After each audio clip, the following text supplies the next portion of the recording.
안녕하세요. 미래에서 온 엄마 김보배입니다.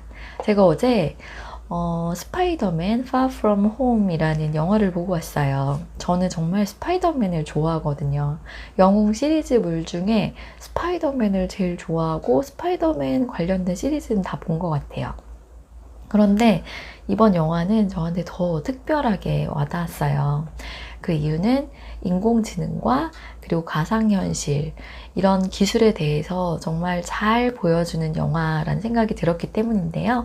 그래서 오늘 여러분들께 스파이더맨을 통해서 인공지능과 가상현실, 홀로그램 기술 이런 것들에 대해서 살펴보고 이런 것들 때문에 스파이더맨이 위기에 처하게 되거든요. 이 스파이더맨에게 필요했던 역량이 무엇인가 이걸 한번 생각을 해보려고 해요. 첫 번째로 인공지능에 대해서 좀 이야기를 해볼게요. 이 스파이더맨이 토니 스타크가 이제 아이언맨이 죽으면서 이 스파이더맨은 후계자라고 생각을 하고 유품을 남깁니다. 그 유품이 무엇이냐면 바로 선글라스. 선글라스 정말 단순해 보이죠? 아니 그렇게 재산이 많고 그렇게 유품이 많은데 왜 하필 선글라스야? 라고 생각을 하실 수 있으실 것 같아요. 그런데 이 선글라스 정말 어마어마한 선글라스입니다. 바로 인공지능인 이디스가 포함되어 있는 선글라스예요. 그래서 이 선글라스를 착 끼면 인공지능이 이 생체에 대한 인식을 해서 스파이더맨이 이 안경을 썼다라는 게 인식이 되잖아요. 그러면 이 스파이더맨이 지시를 하는 모든 일들을 다 수행할 수 있도록 도와줍니다. 그리고 이 안경을 쓰면 증강현실로 사람들이 이렇게 봤을 때 이 사람에 대한 정보, 그리고 이 사람이 어떤 메시지를 보내고 있는지, 지금 누구와 이야기를 하고 있는지 그런 것들에 대한 정보를 다 볼 수 있어요. 어마어마하죠. 이 이디스는 뭐의 약자냐면 EDITH, Even that I'm the hero. 나는 죽었지만 나는 아직 히어로이다 라는 의미를 가지고 있다라고 해요.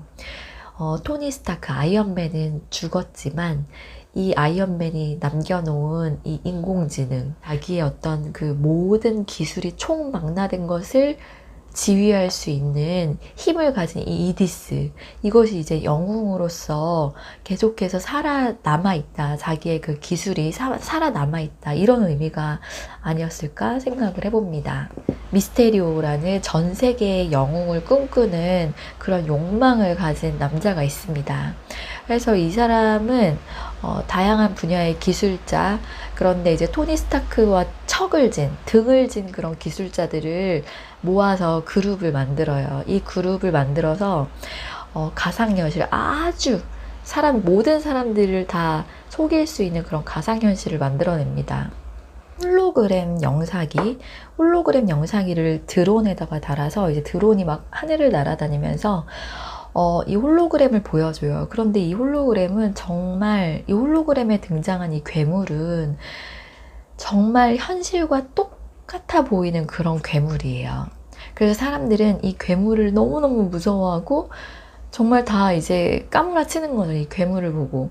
그런데 우리한테는 아이언맨도 없고 어떻게 이 상황을 헤쳐나갈 수 있을까 막 두려움에 떨게 됩니다. 그때 미스테리오가 등장을 해서 이 괴물을 물리치는데요. 이건 다 쇼예요. 이 괴물도 그냥 홀로그램 영상기를 통해서 보여준 가상현실일 뿐이고, 이 가상현실과 싸우는 이 미스테리오도 연기를 할 뿐입니다. 근데 이제 연기를 해서 이 괴물을 무너뜨림으로 해서 자기가 어떤 영웅이라는 것을 사람들에게 인식시켜 주려고 하죠. 이 가상현실의 무서움에 대해서 한번 생각을 해보게 되는 것 같아요. 그래서 이 미스테리오는 스파이더맨이 가진 그 이디스라는 시스템을 뺏기 위해서 교묘하게 가상현실을 이용을 합니다. 결국에는 이 이디스를 스파이더맨으로부터 뺏을 수 있었어요. 왜냐면 이 스파이더맨도 이 미스테리오가 괴물을 이 악당을 물리치는 그것을 보고 나보다 더 영웅에 적합한 사람은 이 미스테리오다 라는 생각을 갖게 되거든요. 그래서 자기가 가진 정말 아이언맨으로부터 물려받은 이 유산을 그냥 아무런 큰 고민 없이 이 어마어마한 이 인공지능 선글라스를 그냥 미스테리오에게 전달을 해준 거예요. 그 권한을. 이 권한을 부여받게 된 미스테리오는 더 큰 계획을 세웁니다. 이 홀로그램 영상이 가상현실을 이용해서 사람들을 완전히 다, 전 세계의 사람들을 다 속게 하고 자기가 영웅으로서 우뚝 서기 위한 그런 계획을 세우죠. 그런데 나중에 이 스파이더맨이 이 음모에 대해서, 이 계획에 대해서 알아차리게 돼요. 그리고 다시 그 이디스를 찾아야 되겠다라는 생각이 들어서 미스테리오를 찾아갑니다. 하지만 한번 경험을 했잖아요. 이 가상현실 속에서 이 스파이더맨의 능력은 정말 하찮은 것이었어요. 자기가 보이는 모든 것들이 다 가상현실이기 때문에 자기가 미스테리오라고 생각을 하고 펀치를 날렸는데도 이거는 미스테리오가 아닌 거예요. 가상현실인 거예요. 이 가상현실 속에 갇히게 된 거죠. 갇혀서 아무리 몸부림을 쳐도 헤어나올 수가 없는 거예요. 그러고 나서 깨닫습니다. 아, 피터 찌리릿, 스파이더맨 찌리릿. 그래, 나에게 오감이 있지. 내가 느끼는 모든 이 오감과 스파이더맨이 가진 그 육감, 그걸 이용을 해서 이 가상현실을 무찔러야 되겠다라는 생각을 하고, 이제 미스테리오와 맞닥뜨렸을 때 그 가상현실, 눈에 의존하지 않고 자신의 감각에 의존을 해서 눈을 감고 싸웁니다. 그러고 결국에는 미스테리오를 물리치고 이디스라는 안경을 다시 확보를 하게 돼요. 우리가 앞으로 맞닥뜨릴 세상에서는 인공지능이 정말 우리의 생각을 읽고 정말 우리를 조종하기에까지 이를 수 있어요. 특히 가상현실의 발달도 정말 무섭죠. 이 가상현실은 현실보다 더 현실에 가까운 그런 세계를 우리에게 보여줍니다. 그러면서 진실이 아닌 것들을 우리에게 진실처럼 얘기할 수 있어요. 스파이더맨에 나오는, 스파이더맨이 좋아하는 소녀인 MJ, 이 소녀가 정말 매력 있게 느껴지던데요. 이 소녀는 굉장히 비판적 사고력이 높은 아이예요. 스파이더맨이 너 오늘 참 예쁘다 라는 이야기를 하거든요. 그런데 이 MJ가 이렇게 얘기를 합니다. 너는 사람의 외양을 보고 사람을 판단하니? 이렇게요. 되게 당돌하고 다부지죠. 겉으로 보이는 게 아니라 그 사람의 진실성을 봐야지. 너는 겉으로 보이는 모습이 그렇게 중요하니? 이게 정말 저는 좀 비판적 사고력의 핵심이 아닐까 생각을 해요. 겉으로 보이는 것. 가상현실도 마찬가지죠.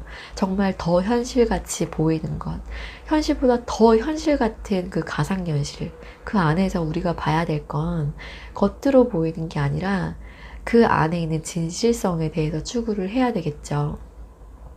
보이는 게 전부가 아니라는 것에 대해서 인식을 하고 그것이 나를 속이고 내 삶을 갉아먹을 수 있다는 것에 대해서 확실히 인식을 해야만 가상현실이 주는 그런 피해로부터 벗어날 수 있는 것 같습니다. 나 자신의 주관과 잣대를 세워나가는 그 중심을 잡는 방법, 그것을 깨우쳐 나가는 것이 중요하다는 생각이 들었어요. 스파이더맨 보면서 많은 생각이 들었네요. 앞으로 미래사회에서 인공지능과 가상현실 기술이 우리에게 줄 그런 큰 변화, 그 안에서 우리가 그것들에 현혹되지 않고 어떤 비판적인 사고력을 가지고 헤쳐나가야 되는 그런 방법, 그 안에서 우리의 아이들이 또 어떻게 살아가야 될지 그런 생각을 해봤습니다. 참 재밌게 봤고요. 만약에 여러분들 스파이더맨 보게 될 기회 되신다면 인공지능과 가상현실 기술, 홀로그램 영상기 이런 것들 좀 집중해서 한번 보시면 재미있으실 것 같아요. 감사합니다. 미래에서 온 엄마였어요.